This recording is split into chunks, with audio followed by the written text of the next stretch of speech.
Welcome back to another session. I hope you are well. Today I am going to be building on the conversation that I started sessions ago.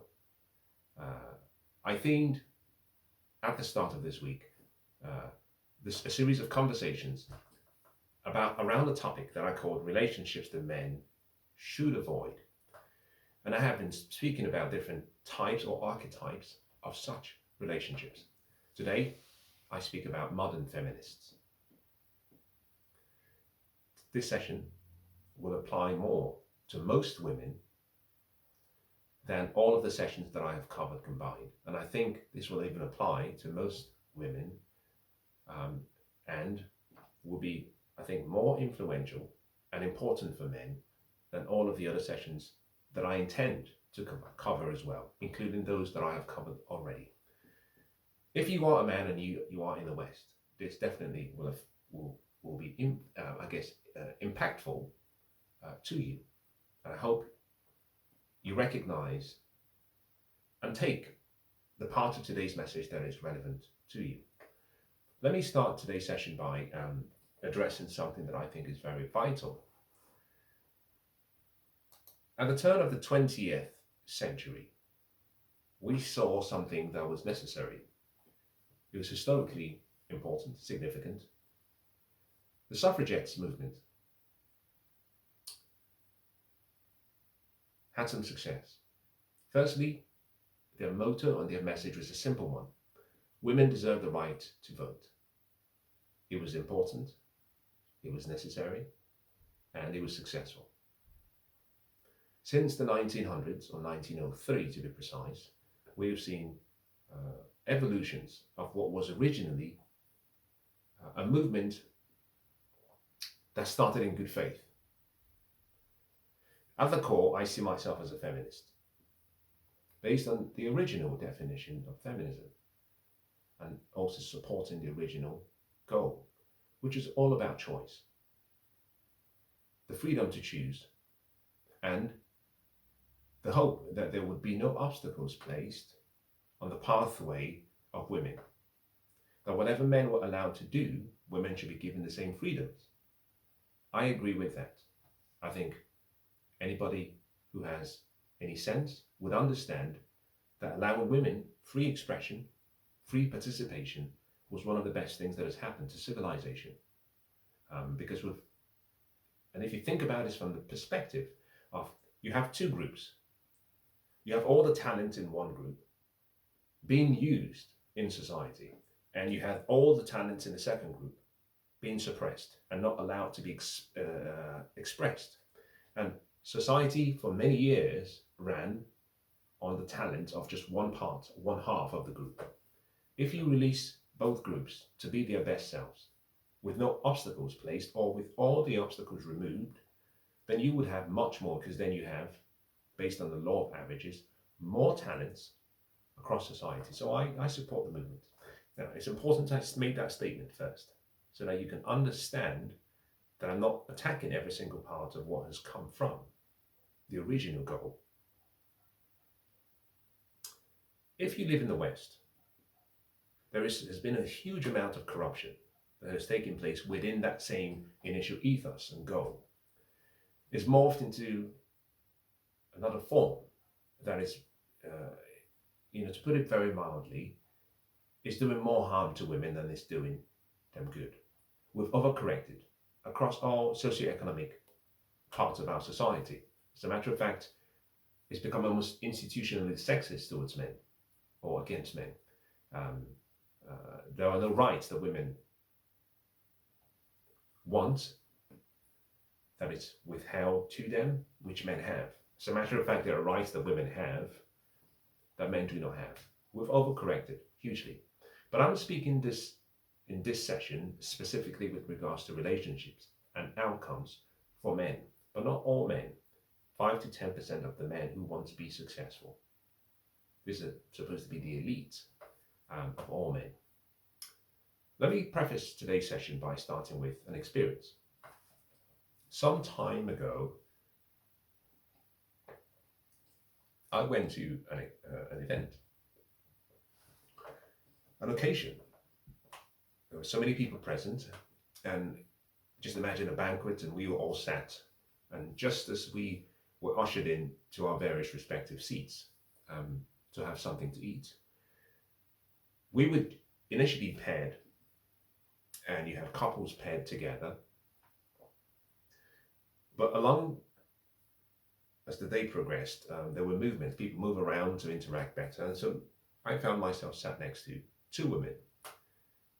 One was expecting a baby, and as they conversed, and as I had my meal, I overheard one say to the other, in response to a question that was asked, she said, "I cannot wait to have a daughter, and I cannot wait to raise her to be a raging feminist." I almost choked on my meal.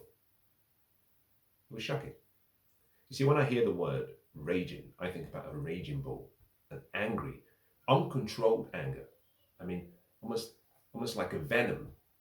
I think about a raging bull, about men either who have serious anger management issues, effectively it's violent anger.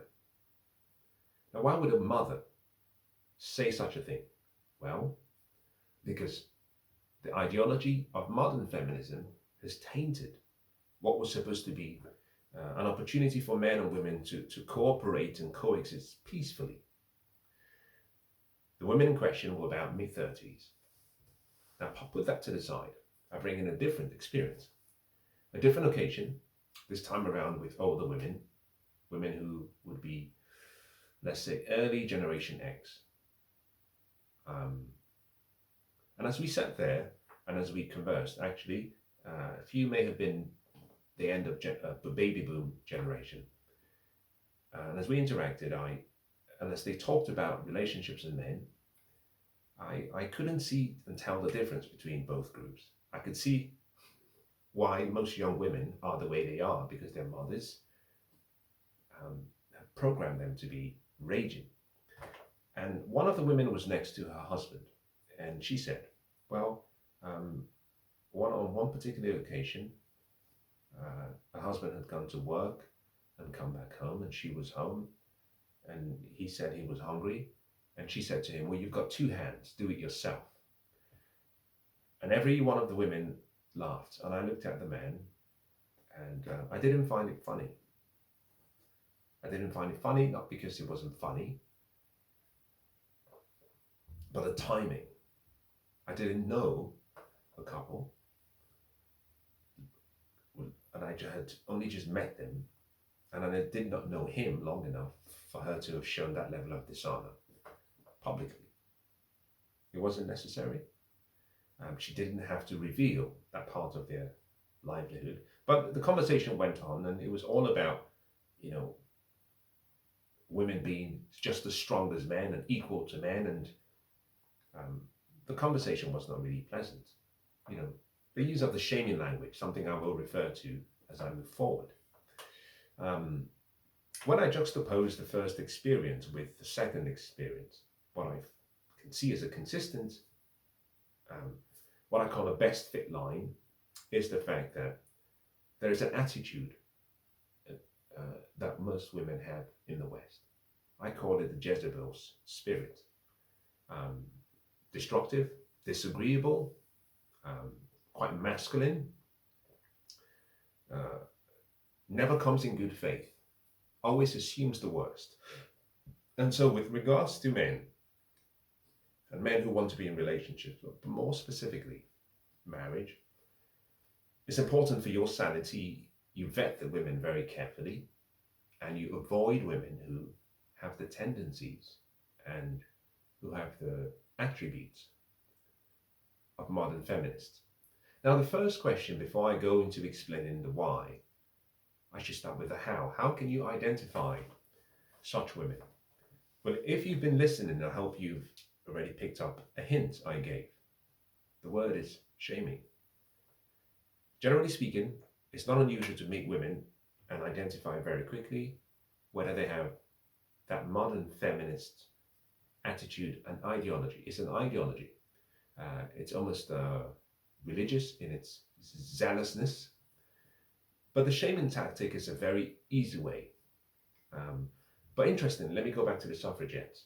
In 1903, when the suffragettes movement began in Great Britain, they found very quickly that this was, at the time, a male-dominated space. And they could not get support because at the time, men controlled most of the decision-making. And very few women were allowed either to vote or in places of authority and importance. They applied two strategies as part of their initial attempt to create change. The first was anger. To be able to express anger, we go back to raging anger. The second was violence. Now, men understand violence. And what they found very quickly, that it was fine to be very angry, even ragingly angry, but the moment you turned violent, men responded in a manner that was not considered to be measured. In addition to that, they were labeled, as they started to use violence to get attention, as almost domestic terrorists. So they withdrew from that position of violence. They kept the anger. The key question they had was, okay, how can we influence and make a change and get two men, get into their heads and cause them to see us as allies and work with us? Recognizing they could not do that for all men, the strategy was to choose selective men. The strategy they used was brilliant. It goes back to the shaming tactics. It's called sign language.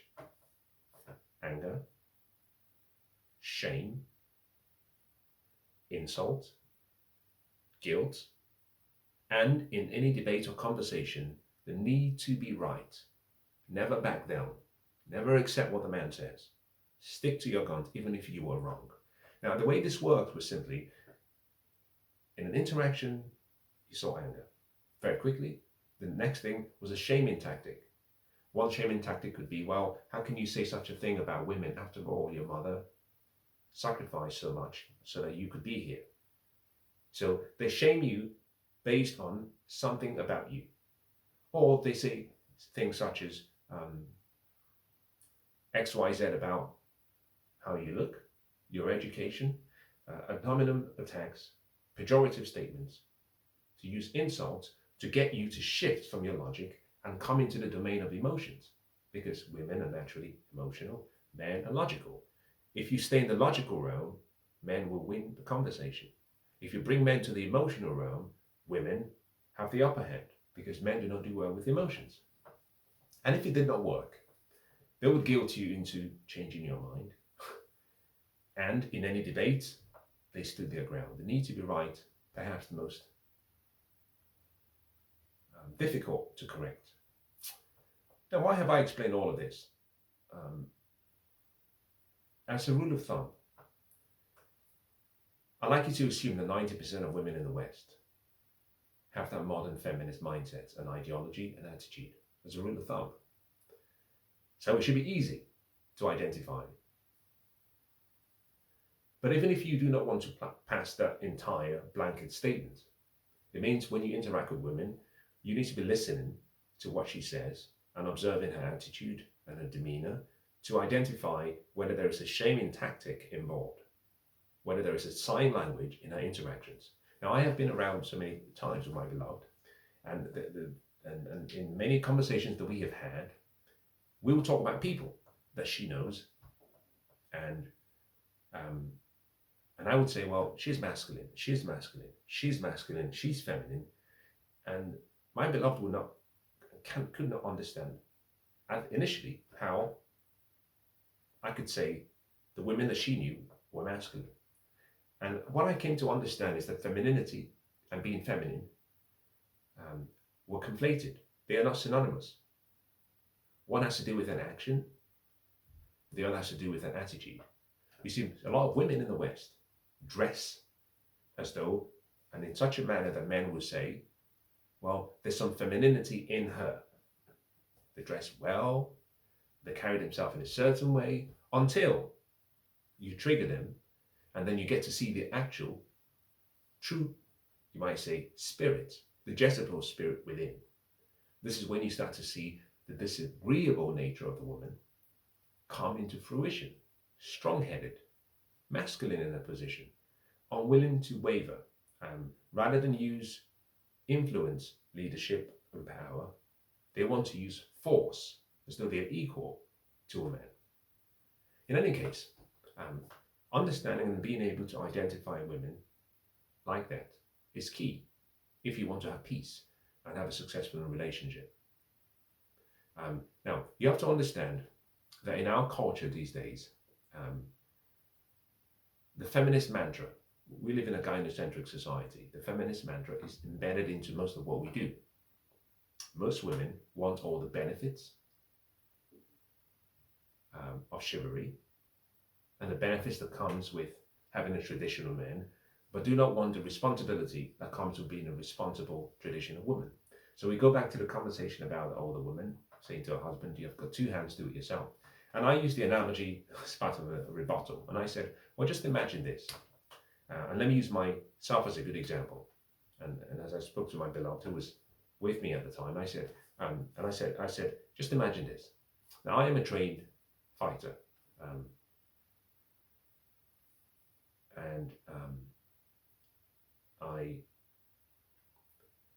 I have been fighting for decades. I can fight on my foot, I can fight on the ground.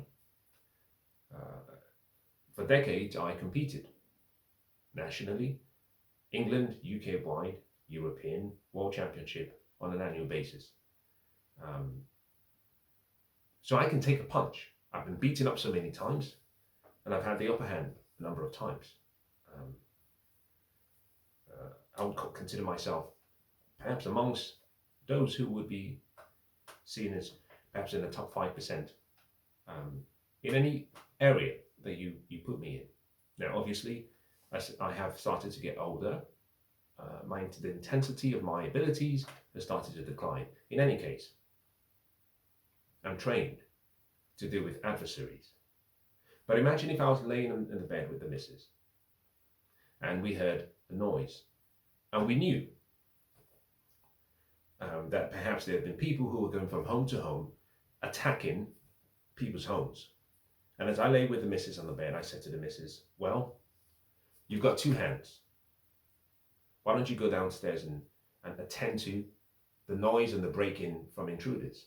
After all, I did it last time and we're equal. Most women, and this is the reaction, will see me it being absurd. The woman who said to her husband, you're hungry, you've got two hands, do it yourself. It wasn't about cooking or preparing a meal. It was the attitude. In the same way that if there's a requirement for me to use what I've been given as part of my advantage as a male to protect women, but the attitude has to be right. In any case, our culture has been enriched with this feminist mantra that it's very difficult to find women in the West who have the traditional peaceful demeanor. Now the question is, why does it matter to men with regards to relationships?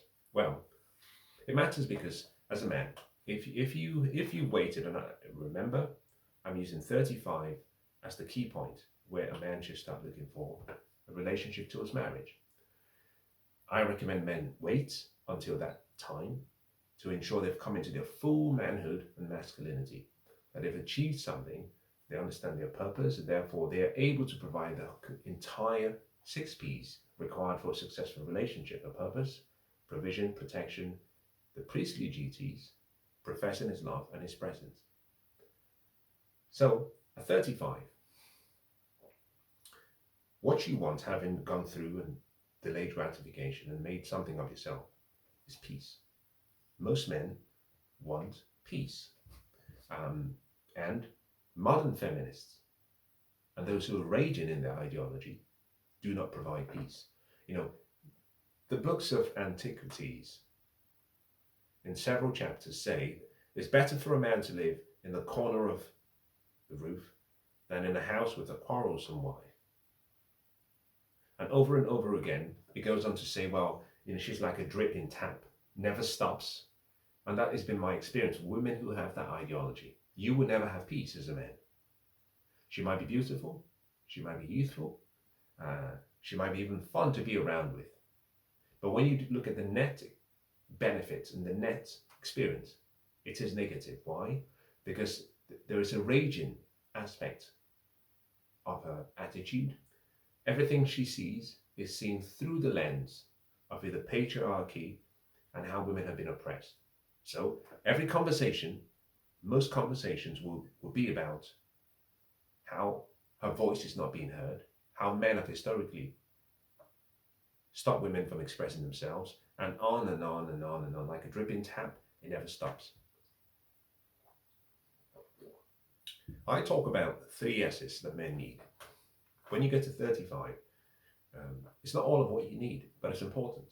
3 S's: serenity, servitude, and sex. I don't put them in, it's not in chronological order or based on a sense of importance. Just 3 S's. Women who are with and who have the ideology, you will never have serenity. You know, the tranquility that men need, so that the man can recharge and be inspired to go out and do more. You never have that. Servitude, you can forget that, because in many ways she's looking for an equal. I should also go on and say, going back to the older women, in interaction, there was a conversation that took place in which the inference that I drew from the conversation was as follows: well, a woman should not be cooking for her husband. And I thought to myself, I said, well, there are so many, in my second book, The Good Life, a section of the chapter was about battles with rewards. Now, you should choose battles that have a reward. And if a battle doesn't have a reward, you just let it go. And I tend to find women who have this modern feminist ideology cannot distinguish between battles that have rewards and those that do.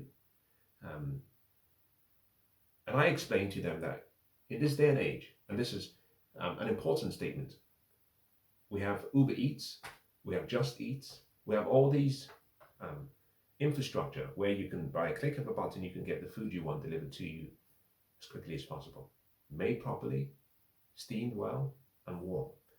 Most modern women have not been raised to be wives, not taught how to serve men. So when women talk about, well, I'm not going to cook for you, it's a battle that does not have a reward, because fundamentally speaking, most women in the West cannot cook. They were not raised to be traditional.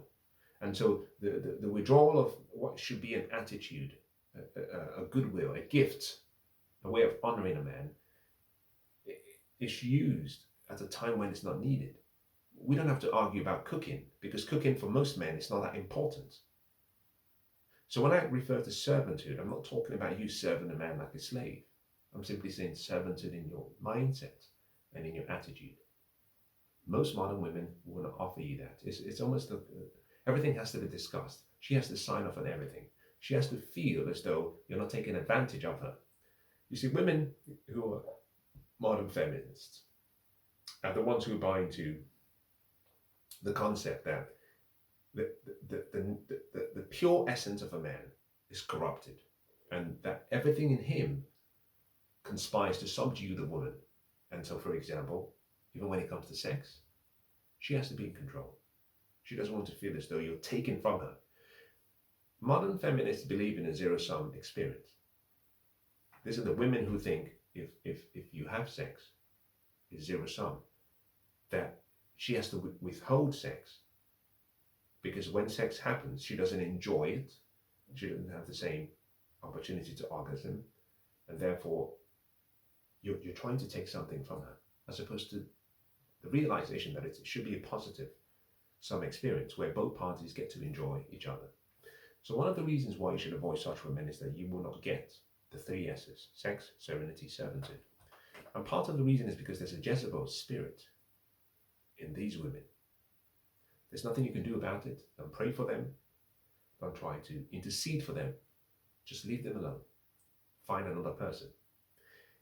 If you don't, I have seen many times, it always ends in a divorce. Because at some point, the men become exhausted with a constant need for things to be contentious and for there to be a fight. And Women who are raised in this ideology rebel against historical norms. These are women who will find a reason for a conflict. Now, if you as a man are going into marriage, these women will tell you from the start, well, I'm not taking your last name. I'm keeping my father's name because I don't want to feel as though you bought me. We're going to have a double-barrel name because I want to make it clear that we're equals. Or we'll swap our last names so mine is in front so I can tell the world that I'm just as powerful as you are and we're equal. These are women who will look for cause to go into disagreement where there are no rewards. They rebel against historical norms. There's a women who will tell you, well, I'm equal to you. And when you say, fine, if you're equal to me, then it means when I go to the toilet and take a piss, I don't have to put the seats down. And she says, no, you should put the seats down. And then you respond by saying, well, that's sexist after all, because if I put the seat down, it means I consider you to be my inferior. And she says, no, I'm not your inferior. Then you simply say, why? Well, that means when I take a piss, I can leave the seat up. When you want to take a piss, you put the seat down. You leave it down. When I come, I put it up. And on and on. And she then shames you using the sign language. Shame? Well, that's what gentlemen should do.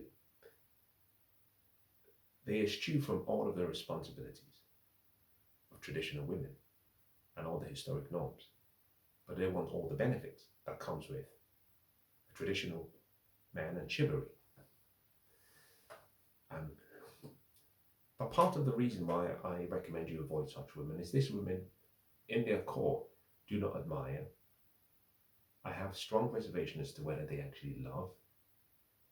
I know for a fact they do not honor, and they will not respect men, because they've been ideologically brainwashed to think that there's something inherently evil about masculinity.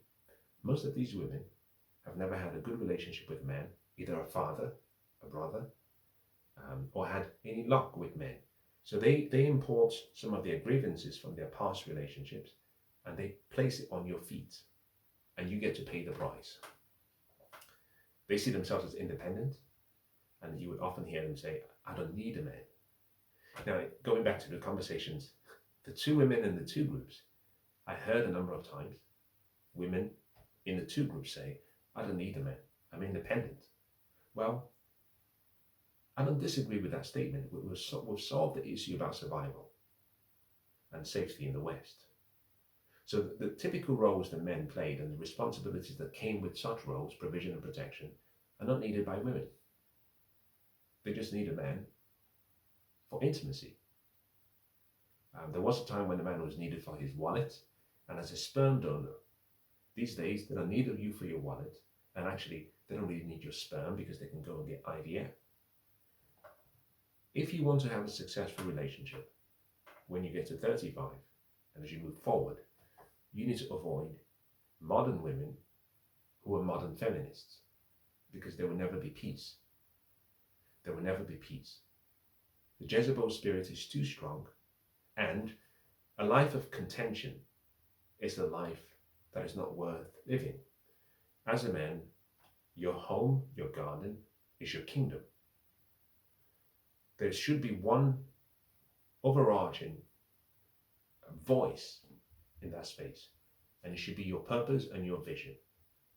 What you do not want is a contentious spirit based on an ideology, based on sins committed to women of the past, for which women in the present or the woman in your life has not suffered. And for you to pay the penance, pay the price for the sins of your fathers and forefathers. My recommendation, avoid such women. It's better for you to be alone. It's even better for you to go live in a desert than live in the house with a quarrelsome woman. Peace should be the watchword. This is very important. Don't be swayed by beauty. Most importantly, don't be swayed by youth. This ideology is even worse in younger women from 18 and 19. And it's worse for two reasons. When you combine the cocktail of arrogance and ignorance founded on an ideology, you have a very potent cocktail. You see, older women, you might say, well, they're ignorant, but they may not be arrogant. Younger children, younger women, tend to have a combination of ignorance and arrogance. Arrogance from the perspective that they have no humility and life has not corrected them. Ignorance from the perspective that they've simply inherited the voices and the third voices of their mothers and chosen an ideology which they have no clue about. They have no historical perspective because they do not study. And so they regurgitate what they've been told and they bring into your life strife. So you should pay more attention to the younger ones because that's where you tend to find that the ideology is hidden underneath the surface. The youthful beauty and purity that you might think they have, and the chastity that you might think they have, and the attractiveness that they do have, might cloud your judgment, might make you think, well, she's just eccentric. No, she has a Jezebel's spirit. Avoid. I would use the word run. Avoid her like a plague, because once you get intimate with her and get sexual, you tend to find that once you get sexual, most men get pee-whipped. And the need to ejaculate is so powerful in a man that once we get pee-whipped and we're getting some sex, we're trapped. Now I have found, and as I close today's session, I have found that in every instance, women such as those who have these qualities that I have described use sex as a weapon. In a relationship, once you get married to them, they have the monopoly in sex. They have the monopoly on the ability to give you peace. They have the monopoly on your life. And these are women who will use sex and their body as a leveraging tool. Well, you can't have sex tonight because of what you said last week or because of what you did 2 days ago. And then you're put in the bad books, and then you as the simp, the beta male, have to labor to make her happy. Everything's all about her. She doesn't consider the vows that were taken to be significant or serious, but she will not give you the opportunity to have your needs met. You see, when you come to a union, there should be an agreement where both of you are now one. And then when you're one, it means that only one of you, or the other half of you, is the only person who can meet some of your certain needs, especially when it comes to intimacy, affection, sometimes mental support, and actually physical protection and support. When the other person refuses and uses it specifically as a leveraging tool, it means something is wrong. It's dysfunctional. Effectively, it's a Jezebel's attitude. And as a young man, it's important to understand that whilst the first year, 2 years, might seem as though it's peaceful, it will only get worse. It will only get worse. And therefore, it's important to know how to vet these women very early and disconnect as soon as you identify either a shaming tactic or the sign language, or you observe in a group setting. As a matter of fact, I would even encourage you. See, most young men make a mistake. When you're dating and you're thinking about shortlisting women for relationships, most of you make the mistake of dating in isolation. You don't date in groups. You don't take the women around other men or diverse men.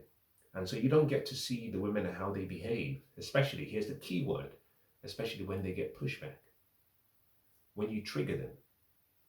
Because women who might seem feminine, the moment you trigger them, rather than see them demure, what you see is an aggressive, far aggressive attack, even disproportionate to a normal man. Normally, things flow very nicely. She dresses like a feminine woman. She walks like a feminine woman. She has that Rottweiler energy in her, the Jezebel spirit in her. Jezebel is simply waiting for the prophet to come forward and say something to arouse the anger, the raging anger in her. And as soon as that takes place, Shaming tactics begin, the sign language will come out, and that's how you know that you're dealing with someone who may be perfectly lovely just to date. For sex, oh great. For relationships, I'll say to you as a friend, and perhaps even as a brother. Right. Now I hope this session has been useful, and until next time,